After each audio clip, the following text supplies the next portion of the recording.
नमस्कार विद्यार्थी मित्रांनो, आज आपण या व्हिडिओमधून वर्ग 9वी विषय भूगोल या विषयाबद्दल पाठ क्रमांक 3 बाह्य प्रक्रिया भाग या चॅप्टरचा स्वाध्याय बघणार आहोत।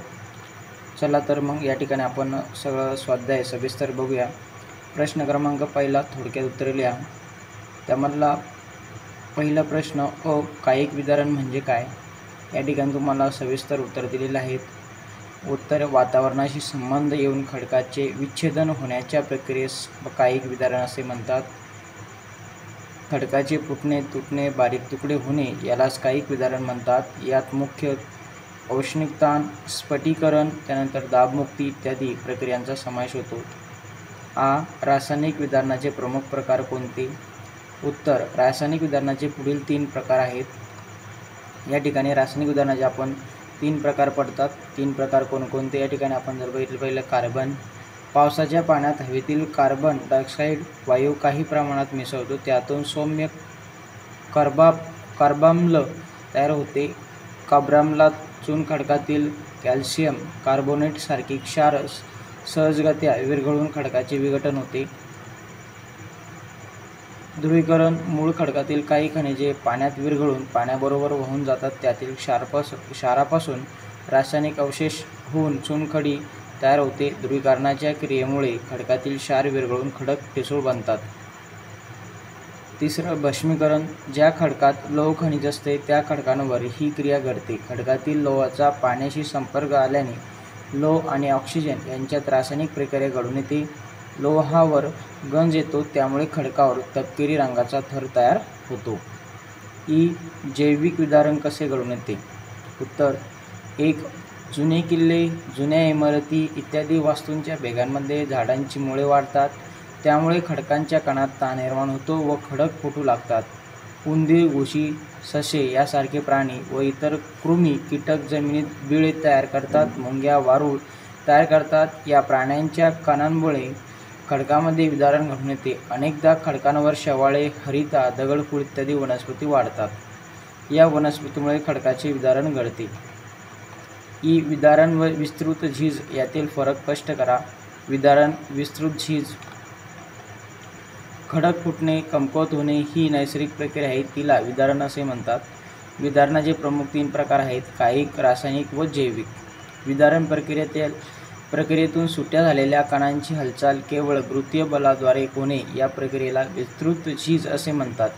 विस्तृत झीज 2 प्रकारे होते: तीव्र उतारावरती जलद गतीने व मंद उतारावरती संथ गतीने होते।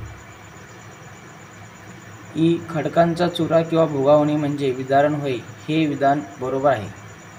तिसरं अपूर्णातून जांभा खडकाची निर्मिती होणे, हे विधान चूक आहे। योग्य विधान बेसाल खडकाचे भस्मीकरण होऊन जांभा खडकाची निर्मिती होणे। पुढील वर्णावरून विदारणाचा प्रकार ओळखा। हे थोडं खालीवर झालं, तुम्ही समजून घ्या। काही प्राणी जमिनीत बिळे तयार करून राहतात, जैविक विदारण। खडकातील लोहांवर गंज चढतो, रासायनिक विदारण। खडकाच्या तडांमध्ये साचलेले पाणी गोठते, परिणामी खडक फुटतो, कायिक विदारण। थंड प्रदेशातील पाण्याच्या नळांना तडे जातात, कायिक विदारण।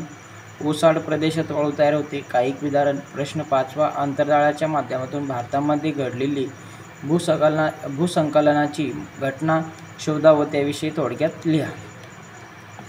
या ठिकाणी आपल्याला अंतर्जाळ म्हणजे इंटरनेटच्या माध्यमातून भारतामध्ये कुठं भूस्खलन झालं त्या घटनाबद्दल माहिती मिळवायची, थोडक्यात लिहायची। उत्तर हिमालय हा भूस्खलन प्रवरण भूभाग आहे, जिथे भूस्खलनाच्या घटना नित्यमानाने घडत असतात। या घटनांचा परस्पर संबंध इथल्या गतीय हालचालींशी थेट जोडला जाऊ शकतो, पण पश्चिम घाटात असा परस्पर संबंध जोडता येत नाही। इथे ज्या भूस्खलनाच्या घटना घडतात त्या बहुत करून पावसाशी जोडल्या जाऊ शकतात। पश्चिम घाटात दरवर्षी कुठे ना कुठे भूस्खलन घडत असते।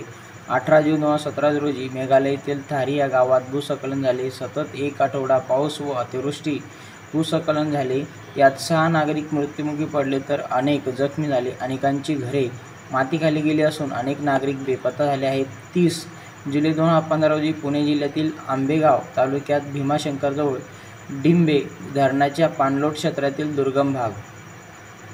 प्रश्न 3, खालील अवगत तक्ता पूर्ण करा। खालील अवगत तक्ता पूर्ण करा. या ठिकाणी विदारण प्रक्रिया, पहिले कायिक विदारण, रासायनिक विदारण, जैविक विदारण, खडक विखंड, कणात्मक विदारण, छिद्र भिन्न विदारण, अपवर्णन. रासायनिक विदारण कार्बन ध्रुवीकरण, भस्मीकरण. जैविक विदारण खणन, प्राण्यांची बिळे तयार करणे, झाडांची मुळे, खणातील तडांमध्ये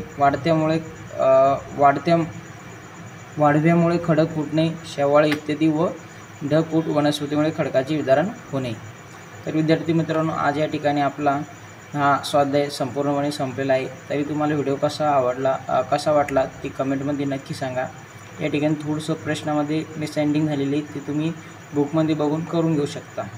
धन्यवाद. लवकरच आपण समोरच्या स्वाध्यायामध्ये भेटूया.